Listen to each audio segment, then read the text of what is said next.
This is St Martin's, one of the most prestigious schools in London. You know what I'm talking about. Big fancy name, big reputation, the kind of place your grandma would brag about. But being from Thamesmead, I didn't know any of that when I applied.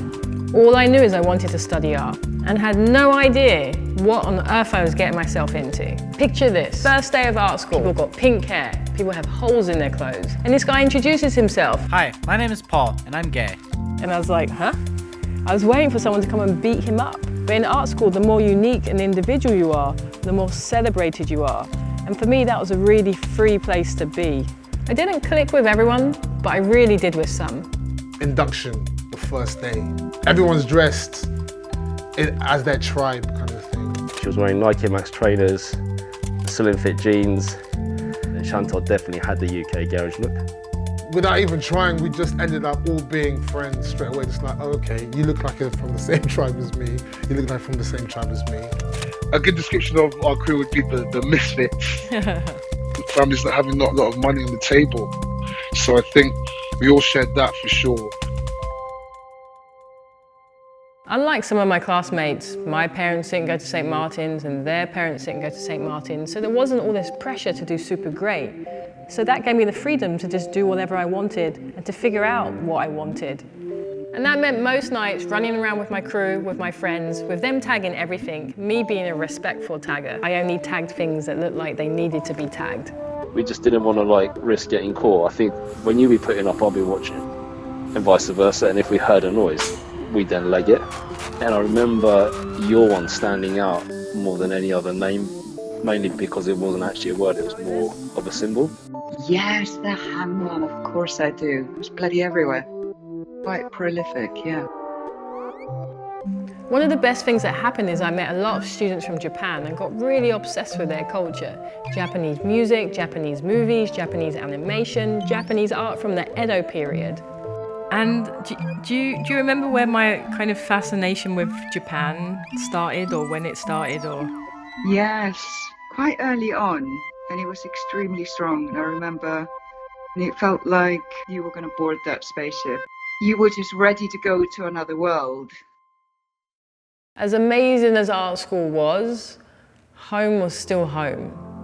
And I was constantly juggling different jobs just to stay afloat. Like in my second year, I must have been really depressed because I got pretty obsessed with death. I changed my business card to this in loving memory card. My mum hated that one. I even go to cemeteries and funeral homes for inspiration. And hangman? I made a giant cardboard version and hung him from my room, just like this. Don't get the wrong idea, I wasn't suicidal or anything like that. I just think I was deeply depressed. And I didn't have anyone around me to tell me what it was. When I think of all my friends, I think you're the only person I told that, I had a little bit of a fucked up home life. And I think you were the first person that said it's okay to talk about it. Oh, wow. That's lovely to hear that. It was more like you told about it like a story. It was almost like it wasn't happening there and then. You told about it like it was in the past. I realize that now.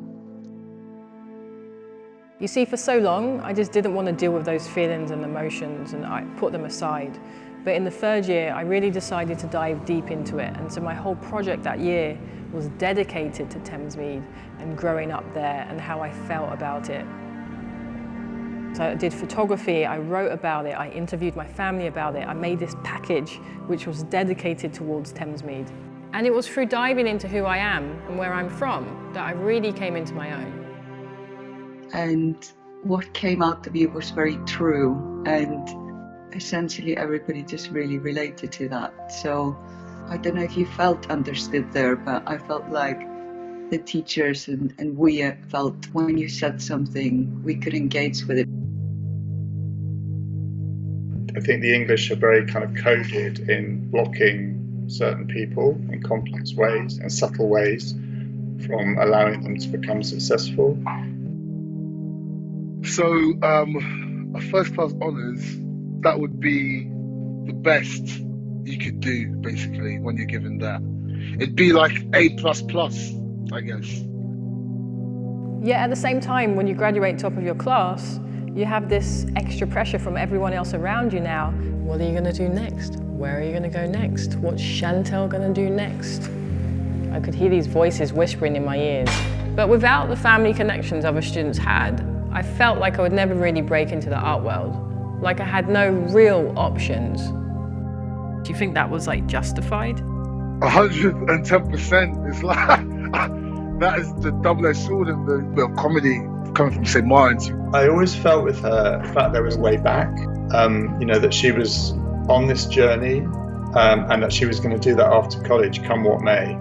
So she wasn't going to end up getting stuck back in Thamesmead. So I'm faced with this question, what do I do now? I decided to throw this place away, I decided to throw London away, I decided to throw the art world away, and I moved to a place where I could be completely lost, where none of this mattered. Okay, the bird boat. The bird boat is totally, that person in your life that helps you float and helps you fly. That person that can get you through the hard times, the depressing times, those times when you're not sure where you're going. The bird boat will take you over any obstacle.